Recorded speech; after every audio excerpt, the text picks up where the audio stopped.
Good morning friends. REET के syllabus में आज हम अपनी 4th क्लास लेकर आए जिसमें प्रोनाउन की स्टडी करेंगे। नाउन क्लियर हो गया था, प्रोनाउन की स्टडी करेंगे। तो सारे मित्रगण इस वीडियो को लाइक करें, शेयर करें और अपने उन तमाम मित्रों तक पहुंचाएं ताकि सभी को लाभ मिल सके। तो चलो शुरू करते हैं। प्रोनाउन। प्रोनाउन क्या होता है? The word which replace the noun is called pronoun. यानी प्रोनाउन का हिंदी में मतलब होता है सर्वनाम। तो ऐसा शब्द जो नाउन की जगह आए। कैसे नाउन की जगह? कैसे देखो, जैसे मैंने कहा Ram is good boy, Ram goes to school, Ram comes here. मैंने यहाँ 3 जगह राम राम राम यूज किया है। तो फिर राम की जगह मैं अगर दूसरा वर्ड ले लूँ तो वो उसको रिप्लेस कर जाएगा और वही प्रोनाउन है। कैसे? जैसे मैंने पहले में लिखा राम गो टू स्कूल, दूसरे में ही ले लिया, he come here, he comes here, he goes to school. तो यहाँ राम की जगह मैंने ही भी लिखा है, तो ही क्या बन गया? अपना प्रोनाउन। अब देखो प्रोनाउन के प्रकार। प्रोनाउन के 10 प्रकार होते हैं। कई बुक्स में 11, कई में 10, कई में 8, लेकिन मोस्टली 10 टाइप के होते हैं। देखो पर्सनल प्रोनाउन पहला है, पर्सनल प्रोनाउन जिसको पुरुषवाचक प्रोनाउन भी कहते हैं। आगे इनकी डिटेल अपन देखेंगे, पहले एक बार इनके टाइप्स देख लेते हैं। दूसरा है पॉजिटिव प्रोनाउन जो अधिकार जताते हैं, ऐसे प्रोनाउन जो अधिकार शो करते हैं। तीसरा डेमोन्स्ट्रेटिव प्रोनाउन संकेतवाचक, जिनसे ये पता चलता है कि किसी वस्तु की ओर, किसी मनुष्य की ओर संकेत किया जाए तो वो डेमोन्स्ट्रेटिव प्रोनाउन होते हैं। रेसिप्रोकल पारस्परिक, आपस में जो रिलेशन बताने वाले जो प्रोनाउन है वो रेसिप्रोकल प्रोनाउन कहलाएंगे। डिस्ट्रीब्यूटिव प्रोनाउन जो विभाजकता को दर्शाएं वो क्या है? डिस्ट्रीब्यूटिव। रिफ्लेक्सिव निजवाचक,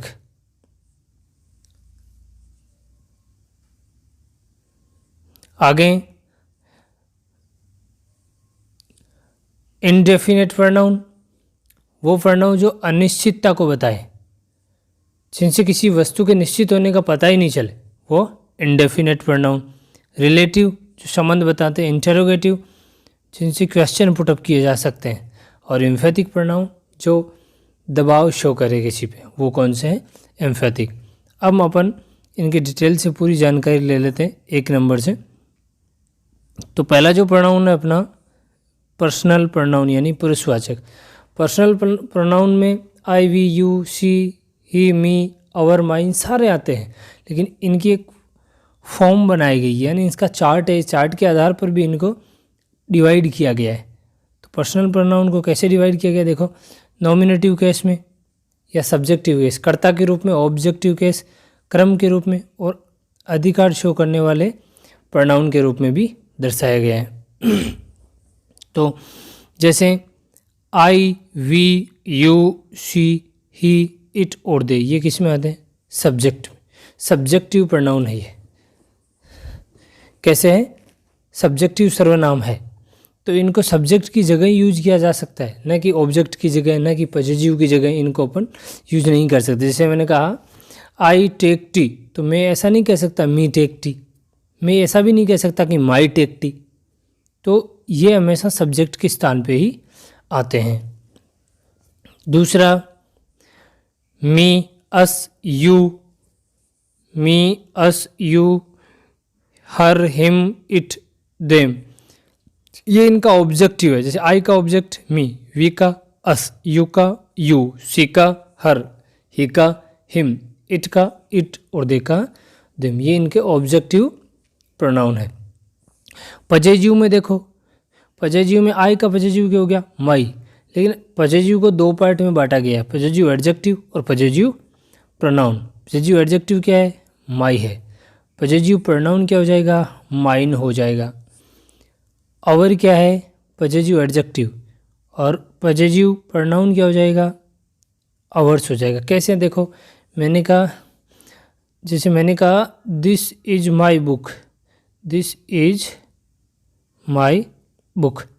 अब देखो बुक क्या है, यहाँ नाउन है, नाउन से पहले क्या आया है, माई, तो नाउन से हमेशा पहले क्या आता है, एडजेक्टिव, इसलिए माई क्या हुआ, एडजेक्टिव हुआ। जैसे मैंने लिखा, मैं इतना लिख दूँ दिस इज माइन, ये मेरी है, या इस वस्तु की बात कर रहा हूँ तो दिस इज माइन, तो यहाँ फिर ये क्या, इसके बाद नाउन नहीं आई है, तो ये जो माइन है वो क्या हो गया, पॉजेसिव प्रोनाउन हो गया, जो नाउन की जगह आ सकता है। तो अपना ये था पहला पॉजेसिव प्रोनाउन। फिर देखो हिज का हिज ही होता है, हर का हर्ज हो जाता है, इट्स का पॉजेसिव प्रोनाउन होता ही नहीं है, इस चीज़ को आप याद रखेंगे। देर का देयर्स हो जाएगा, देर का पॉजेसिव प्रोनाउन क्या हो जाएगा, देयर्स हो जाएगा। आगे बढ़ जाते हैं,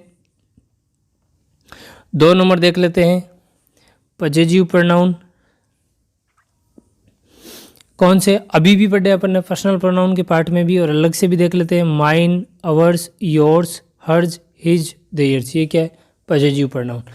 अब देखो ये क्या है, नाउन का कार्य करता है, जबकि पॉजेसिव एडजेक्टिव है, वो एडजेक्टिव के रूप में, इसके बाद नाउन आना जरूरी होता है, इसमें नाउन छुपी रहती है। कैसे, माइन में क्या है, माई प्लस नाउन छुपा है, अवर्स में अवर प्लस नाउन छुपा है, योर्स में योर प्लस नाउन छुपा है, हर्ज में हर प्लस नाउन छुपा है। ठीक है, इस तरीके से इनमें नाउन साथ में रहता है, इसलिए ये प्रोनाउन है और नाउन की जगह रिप्लेस हो सकते हैं। कैसे, एग्जाम्पल के जरिए समझेंगे। जैसे मैंने लिखा, मैं बोल रहा हूँ, आप आराम से सुनेगा, हर्ज इज ए ब्यूटीफुल साड़ी, हर्ज इज ए ब्यूटीफुल साड़ी, मैंने लिखा है HERS, हर्ज इज ए ब्यूटीफुल साड़ी। अब मैं हर्ज की जगह क्या लिख सकता हूँ, तो हर्ज हो गया, क्या हो गया, पॉजेसिव प्रोनाउन हो गया। मैं हर्ज के लिखूँ her sari is a beautiful sari, तो मैं हर्ज को किस तरीके से डिवाइड कर सकता हूँ, हर साड़ी, हर साड़ी के रूप में भी डिवाइड कर सकता हूँ। तो हर क्या हो जाएगा वहाँ फिर एडजेक्टिव, और सारी क्या, नाउन, इनको शामिल में लिखूंगा तो क्या हो जाएगा, हर्ज हो जाएगा, जो पॉजेसिव प्रोनाउन हो जाएगा, नाउन नहीं रहेगा वो। आगे देखो, डेमोस्ट्रेटिव प्रोनाउन तीसरा, संकेतवाचक, जैसे दिस, देट, दीज, दोज। अब दिस और देट तो दोनों तो आते हैं सिंगुलर के लिए, और जो दीज और दोज है वो प्लूरल के लिए आते हैं। कैसे, जैसे मैंने कहा दिस इज माई बुक, ये क्या है, एक बुक की बात कर रहा हूँ, लेकिन इसमें एक चीज़ और समझेंगे, दिस और जो दीज है वो निकट में पड़ी हुई चीज़ों को दर्शाने के लिए आता है, और देट और दोज है वो दूर की वस्तुओं को दर्शाने के लिए आता है। जैसे मेरे पास एक बुक है तो मैंने कहा दिस इज माई बुक, मेरे पास एक से ज़्यादा बुक है तो मैंने कहा these are my books, these are my books. तो मैंने पास पड़ी एक चीज़ है अगर मेरे पास में तो मैंने दिस कह दिया, एक से ज़्यादा है तो मैंने दीज कह दिया। थोड़ी दूर कोई चीज़ है तो मैंने कहा देट इज माई बुक, थोड़ी दूर पड़ी है, दूर की चीज़ को मैं इंडिकेट कर रहा हूँ। और दूर पड़ी बहुत सारी चीज़ें तो मैंने कहा दोज आर माई बुक्स, इस तरीके से मैं कह सकता हूँ।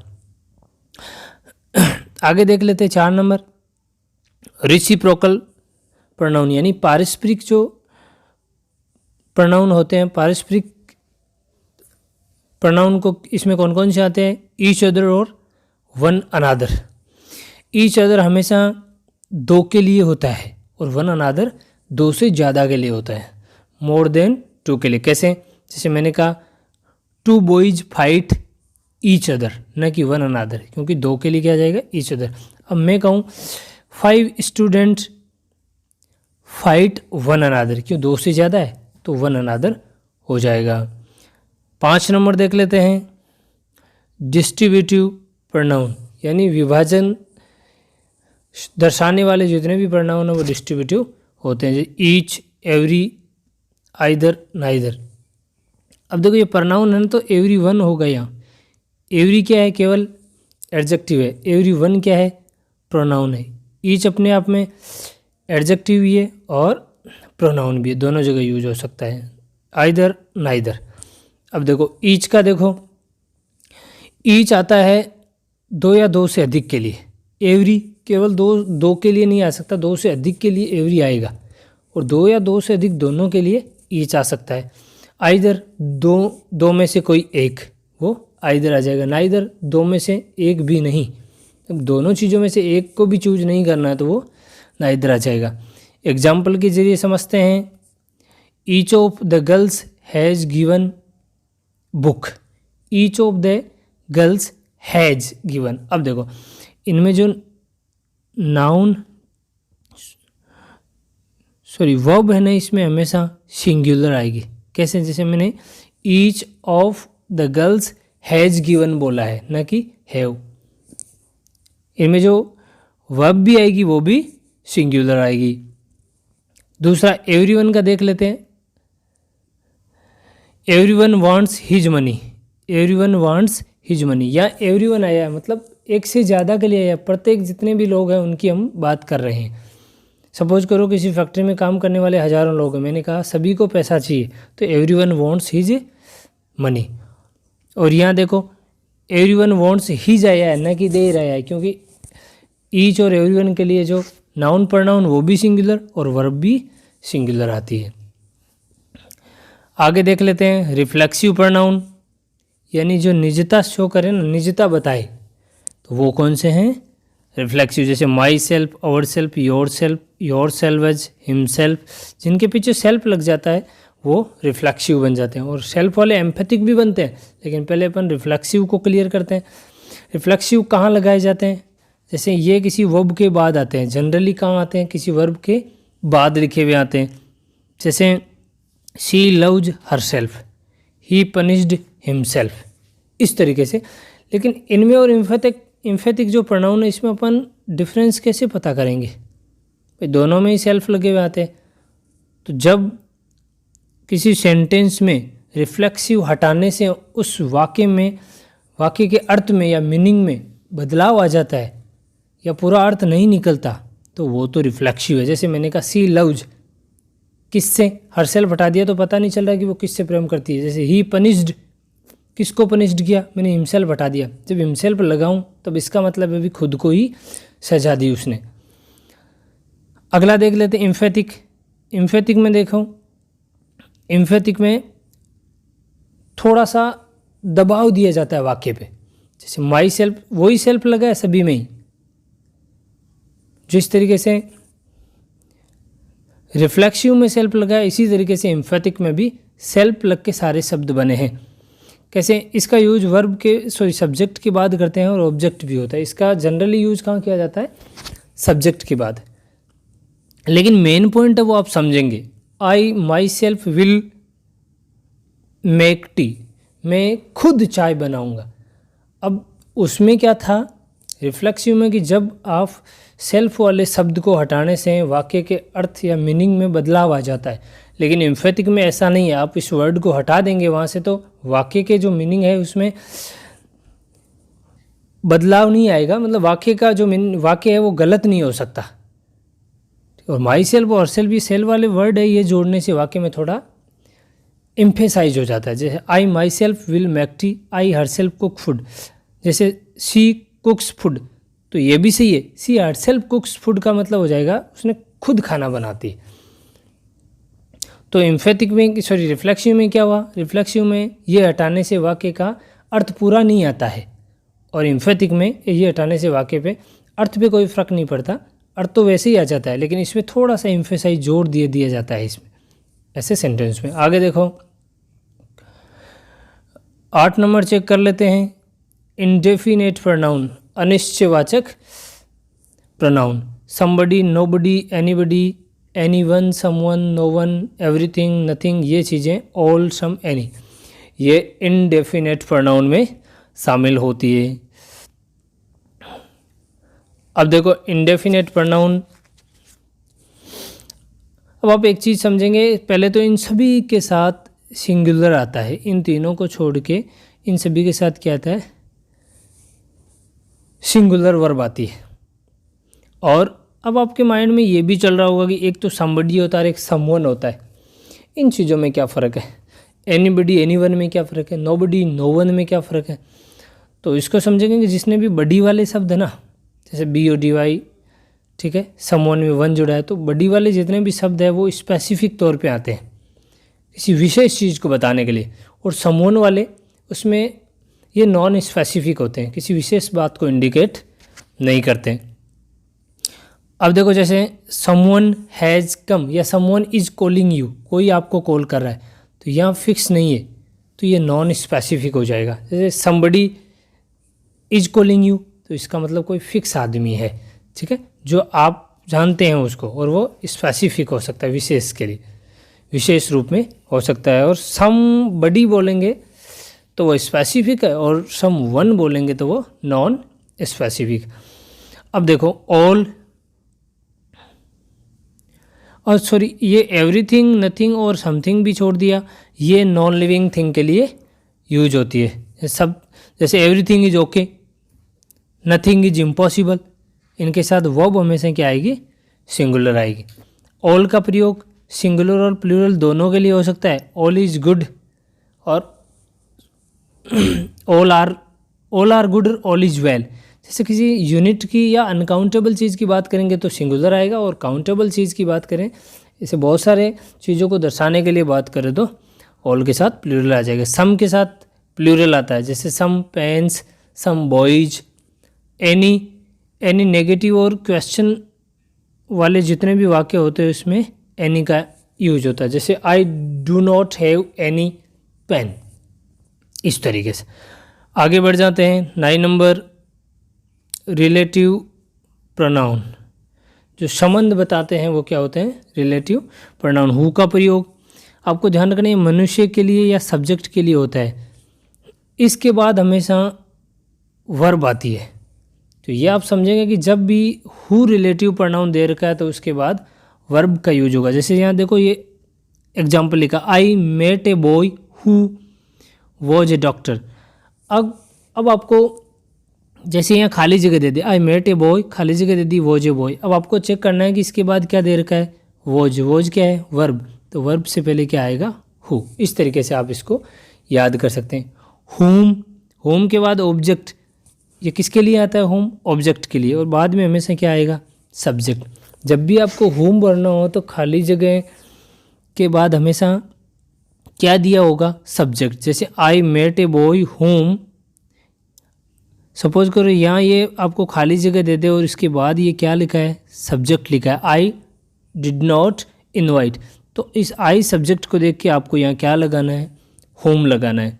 हुज किसके लिए आता है, सो पजेजन, क्या दर्शाता है, ये अधिकार दर्शाता है। जैसे I met a boy whose father is my friend, किसके father, whose father is my friend. तो यहाँ ये पजेजन शो हो रहा है इस सेंटेंस में।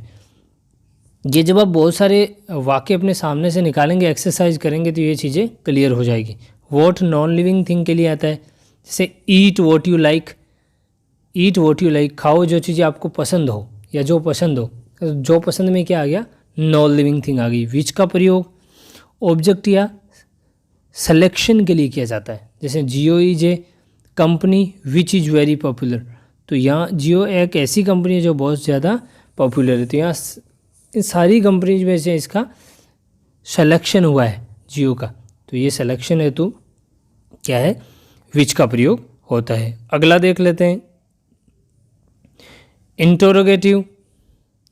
इंटरोगेटिव प्रोनाउन बिल्कुल आसान है, हु, हुम, हुज, व्हाट, विच और व्हाट। जैसे डब्लू पहला देख लेते हैं, व्हाट के रूप में what is your name, what is your name. Things के लिए आता है ये। हु का प्रयोग सब्जेक्ट का पता लगाने के लिए, who are you playing cricket, तो ये सब्जेक्ट की जगह आया है हु। हुम का प्रयोग वही ऑब्जेक्ट की जगह, हुम हैव यू कॉल्ड, किसको आपने कॉल किया है, क्योंकि सब्जेक्ट तो यहाँ आ गया है, तो ये हुम जो है यहाँ ऑब्जेक्ट के रूप में आया है। हुज मालिक का पता लगाने के लिए, हुज इज दिस कार, ये कार किसकी है, ये तो यहाँ पजेजन बता रहा है इसमें। विच वही सिलेक्शन चॉइस के लिए, विच इज योर बुक, इनमें से आपकी बुक कौन सी है। और वॉट नॉन लिविंग थिंग जो बता दिया है, what is your father name, what is your name, इन चीज़ों के लिए वॉट का यूज हो जाएगा। अब आगे बढ़ लेते हैं, कुछ नियम है प्रोनाउन के, जैसे इन नियमों को आप थोड़े ध्यान से सुनेंगे। जो प्रोनाउन के सारे नियम 10 से 15 नियम है जो काफ़ी इम्पोर्टेंट है। जैसे 2 3 एक पॉजिटिव सेंस में, ये क्या है, इनका कर्म होता है। 1 2 3 नेगेटिव सेंस में ये प्रोनाउन के कर्म होते हैं। अपन ने पढ़े थे ना personal pronoun, I you we he her me, ये सारे पर्सनल प्रोनाउन है, ठीक है। तो इनका जो सब्जेक्टिव केस में आता है, इनका क्या होता है, एक ऑर्डर होता है। और वो ऑर्डर कैसे होता है, जब पॉजिटिव बात हो ना तो फिर 1 2 3 होता है, 2 3 1 होता है। जैसे यू ही एंड आई, ये क्या है, 2 3 1, गो देर, हम वहाँ जाते हैं। तो कौन, यू ही एंड आई, इसमें क्या है, सकारात्मक बात है, इसलिए इसको 2 3 1 में लिखा गया है इनका ऑर्डर तीनों का। अगर यही बात देखो, I you and he are criminal, हम क्या है, दोषी है, ठीक है। दोषी है तो बात क्या होगी, नेगेटिव सेंस दे रही है, नेगेटिव सेंस दे रही है तो इस तरीके से आ जाएगा 1 2 3 में, आई यू एंड ही। यहाँ में 2 3 1 नहीं लिख सकता क्योंकि ये बात क्या है, नेगेटिव है। चलो आगे बढ़ लेते हैं। 2 नंबर, कलेक्टिव नाउन अगर यूनिट में हो तो सिंगुलर आएगा, कलेक्टिव नाउन अगर बिखरी हुई हो तो प्लूरल आएगा। कैसे, कलेक्टिव नाउन क्या होती है, जिसमें जो समूह को दर्शाती है, समूहवाचक जो संज्ञाएं होती है वो क्या है, कलेक्टिव नाउन में आती है। जैसे after 2 days the jury gave, jury क्या है, न्यायाधीशों का समूह है। तो ये जो सवाल क्या कह रहा है, 2 दिन के बाद जूरी ने अपना निर्णय सुनाया। अब बताओ अलग अलग निर्णय देंगे क्या, पहले सभी ने एक मत में निर्णय दिया है। यहाँ जूरी कौन, पूरे जो सदस्य हैं, उसने 2 दिन के बाद एक साथ अपना मत या अपना निर्णय सुनाया। तो यहाँ इट्स वर्डिक्ट आ जाएगा जूरी के लिए, क्योंकि यहाँ यूनिट की बात हो रही है। दूसरे में जूरी वर डिवाइडेड, यहाँ देखो जूरी अलग अलग थे इन देयर ओपिनियन, अपनी राय में, तो ये अलग अलग डिवाइड की बात आ गई, तो इसका मतलब देर आ जाएगा, प्रत्येक मेंबर के लिए आ रहा है। आगे देखो 3 नंबर क्या कह रहा है, ईच एवरी के साथ सिंगुलर प्रोनाउन का होता है। ईच यहाँ क्या है, एडजेक्टिव है, इसका प्रोनाउन बनाने के लिए ईच ऑफ की तरह यूज होगा ये, each of. Each boy was singular आ रहा है, each man went his own, ये प्रोनाउन भी और वर्ब दोनों सिंगुलर आएगी। Every student knows his duty. अब देखो एवरी भी यहाँ क्या है, एडजेक्टिव है। जब एवरी का प्रोनाउन क्या हो सकता है, एवरी वन होगा। एवरी कभी प्रोनाउन नहीं हो सकती, ईच प्रोनाउन भी हो सकती है और ईच क्या, एडजेक्टिव भी हो सकती है। अब देखो आगे आइदर और नाइदर सिंगुलर के लिए आता है। जैसे neither was given his salary, either was given his salary, 2 में से कोई एक और 2 में से कोई भी नहीं, इसके लिए नाइदर आएगा और आइदर आएगा। आगे देख लेते हैं, प्रीपोजिशन के बाद ऑब्जेक्टिव कैसा आता है। Mohan laugh at you and me, Mohan laugh at you and me. अब देखो ये एट है, एट के बाद ये ऑब्जेक्टिव केस है और ऑब्जेक्टिव है तो यहाँ भी आई नहीं आएगा, यहाँ क्या आएगा, मी आएगा, क्योंकि प्रीपोजिशन के बाद ऑब्जेक्टिव केस आता है। आगे बढ़ जाते हैं, लेट लाइक जीरंड, जीरंड मतलब किसी वर्ब के साथ आईएनजी लग जाना, वो नाउन का कार्य करती है तो वो क्या कहलाती है, जीरंड कहलाती है। और ऑब्जेक्टिव केस इनके बाद क्या आता है, हमेशा ऑब्जेक्टिव केस। जैसे लेट, लेट मी गो, न कि लेट आई गो, वो गलत हो जाएगा। आई लाइक हर, न कि आई लाइक हिम, या आई लाइक सॉरी ही नहीं हो सकता, ही क्या है, सब्जेक्टिव केस है। जबकि तो लाइक के साथ तो आता ही क्या है, ऑब्जेक्टिव केस। टॉकिंग हिम, अब टॉकिंग ही नहीं हो सकता यहाँ, क्योंकि टॉकिंग यहाँ किसका काम करिए, जीरंड, जीरंड मतलब नाउन। तो जब जीरंड का कोई केस ऐसा आ जाए तो उसके बाद हमेशा ऑब्जेक्टिव आता है। आगे बढ़ जाते हैं, शेयर करते रहिएगा अपने फ्रेंड्स के साथ। अगर आपने सब्सक्राइब नहीं किया चैनल को तो सब्सक्राइब ही कर लें, ताकि आने वाले जितने भी वीडियोज हैं उनका नोटिफिकेशन आपको समय पे मिलता रहे।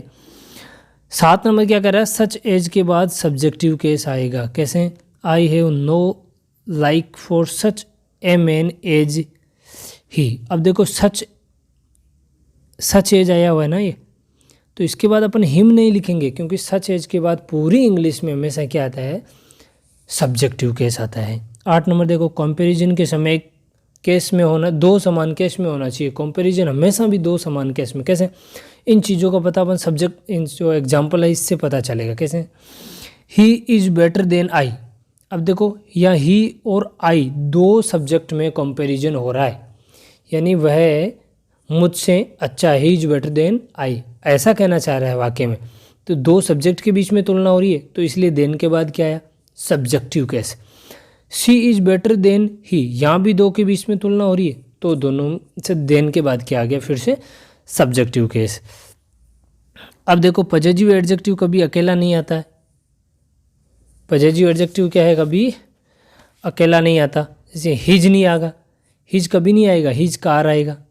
मैंने कहा था ना पजेसिव एडजेक्टिव के बाद नाउन आती है, ठीक है, तभी एडजेक्टिव बनेगा।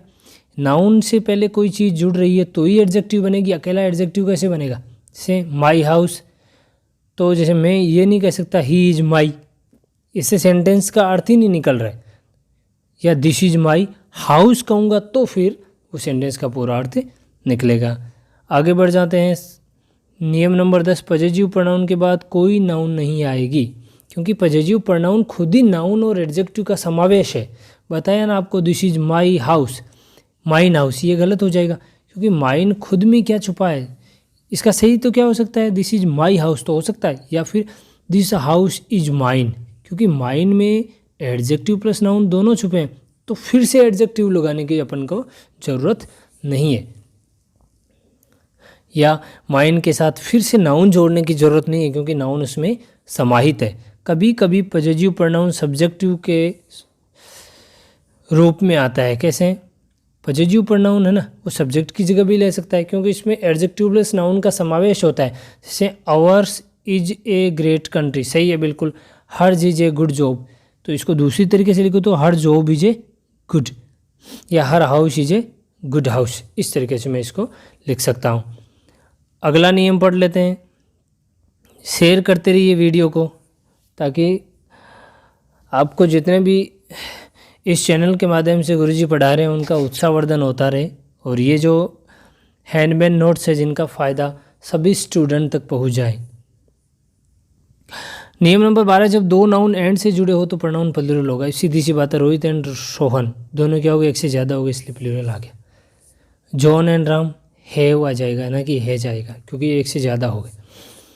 Each of, either of, neither of, none of के बाद हमेशा नाउन और प्रोनाउन दोनों ही सिंगुलर होते हैं। ये चीज़ पहले भी अपने डिटेल यहाँ की है, और इस नियम में और बताया जा रहा है। जैसे नाइदर ऑफ देम, लेकिन ये देखो यहाँ जो नाउन आएगी ना, ये हमेशा प्लूरल आएगी। ऑफ के बाद आने वाली नाउन प्लूरल आती है, लेकिन नाइदर दिया हुआ ना, दो में से कोई भी, तो इसके लिए जो वर्ब है वो भी सिंगुलर, ठीक है, और जो प्रोनाउन है वो भी सिंगुलर आएगी। आइदर, आइदर के बाद भी ऐसा ही कैसे है। आगे बढ़ जाते हैं। 14 नंबर, देन के बाद सब्जेक्टिव केस आएगा अगर तुलना दो सब्जेक्ट में हो तो, अर्थात तो ऑब्जेक्ट में होने पर ऑब्जेक्टिव आएगा। क्या कह रहा, अपन ने पढ़ा भी है पहले नियम, 7 से 8 नंबर नियम होगा शायद, उसमें देन के बाद सब्जेक्टिव केस आएगा, सही है। अगर तुलना दो सब्जेक्ट के बीच में हो तो ही सब्जेक्टिव केस आएगा। अगर तुलना ऑब्जेक्ट से हो रही है तो ऑब्जेक्टिव केस ही आएगा। जैसे सी इज बेटर देन आई, यहाँ तो सी और आई के बीच हो रही है, तो सी अपनी जगह सब्जेक्ट में रूप में बैठा है, तो आई भी यहाँ सब्जेक्टिव रूप में ही होगा। सी लव्स मोर हर, अब वह उससे ज़्यादा प्रेम करती है हर, यहाँ तो ऑब्जेक्ट दे दिया। जब मोर के बाद ऑब्जेक्ट दे दिया जाए फिर देन पूछा जाए तो देन के बाद फिर ऑब्जेक्टिव कैसे ही आएगा, क्योंकि यह तुलना ऑब्जेक्ट और ऑब्जेक्ट के बीच हो रही है। समझे। आगे 15 नंबर, नाउन अपोजिशन में सुपरलेटिव केस आता है। नाउन इट इज आई सही है, इट इज मी सही नहीं है, इट्स मी सही हो जाएगा। ये चीज़ आप इंग्लिश में ध्यान रखेंगे। 16 number, infinitive two plus verb के बाद और पहले ऑब्जेक्टिव केस आता है। इन्फिनेटिव के बाद हम पहले क्या होता है, हमेशा इन्फिनेटिव के बाद और पहले दोनों तरफ ही क्या आता है, इन्फिनेटिव है टू प्लस वर्ब की फर्स्ट फॉर्म, ये इन्फिनेटिव का रूप होता है। इससे पहले और बाद में ऑब्जेक्टिव केस आता है। कैसे, I requested her to come, बाद में क्या है, इन्फिनेटिव ये टू प्लस कम, पहले क्या है, objective case. Mohan hopes to meet, बाद में क्या है, ऑब्जेक्टिव केस। तो नियम भी तो यही कह रहा है, दोनों तरफ ही क्या आएगा, ऑब्जेक्टिव केस आ जाएगा। नियम नंबर 17 ले लेते हैं। Enjoy, pride, absent, present, introduce, avail, address, hurt, cheat, resign के बाद रिफ्लेक्सिव प्रोनाउन आता है। कैसे, I enjoy myself in the party, अगर मैं माई सेल्फ हटा दूँ ना तो ये सेंटेंस बिल्कुल गलत है, क्योंकि एन्जॉय के बाद हमेशा क्या आता है, माई सेल्फ आता है, मतलब रिफ्लेक्सिव प्रोनाउन आएगा तभी इस सेंटेंस का पूरा अर्थ निकलेगा ग्रामर के तरीके से, तभी सही हो पाएगा। ही अब्सेंट, नहीं ये गलत है, अब्सेंट हिमसेल्फ होना चाहिए, तब ये पूरा वाक्य सही हो जाएगा। आगे देख लेते हैं 18 नंबर में, open, sell, wash, dress, undress, feel, hurry, इनके ये जितने भी दिए गए शब्द है ना, इनके बाद रिफ्लेक्सिव प्रोनाउन नहीं आता है। जैसे I the door opened itself नहीं आएगा, द ड्रे से क्या है, द डोर ओपनड से ही होगा, क्योंकि इनके इन जो जितने भी वर्ड दिए गए इनके बाद क्या नहीं आता, रिफ्लेक्सिव नहीं आता। छोटा सा कंसेप्ट और देख लेते हैं, डेट भी प्रोनाउन का कार्य करता है, लेकिन किसके लिए आता है, व्यक्ति प्लस जानवर के लिए, या फिर किसी वाक्य में all, same, none, nothing, only, the few, the little, anybody, nobody, superlative degree, ये चीज़ें जहाँ भी दी गई हो तो हमेशा डेट का प्रयोग होता है। जैसे ऑल डेट ग्लिटर्स, ऑल की वजह से, ठीक है। The bridge, the moon and his horse, अब देखो the man and his horse है, सॉरी, तो मैन क्या है, व्यक्ति है, हॉर्स क्या है, जानवर है, तो दोनों के लिए क्या आ जाएगा, डेट आ जाएगा। तो ये थी मित्रों अपनी प्रोनाउन की क्लास, कैसी लगी अब उसको अच्छी तरीके से एक बार देखिए, पूरे नियम जो इनमें नियम है, इनके एक्सरसाइज है, वो आराम से क्लियर करिएगा और अपने फ्रेंड्स तक भी शेयर करिएगा, ताकि ज़्यादा से ज़्यादा इस वीडियो का लाभ पहुंच सके। अगली क्लास में फिर हम निश्चित समय पर मिलेंगे, तब तक के लिए धन्यवाद।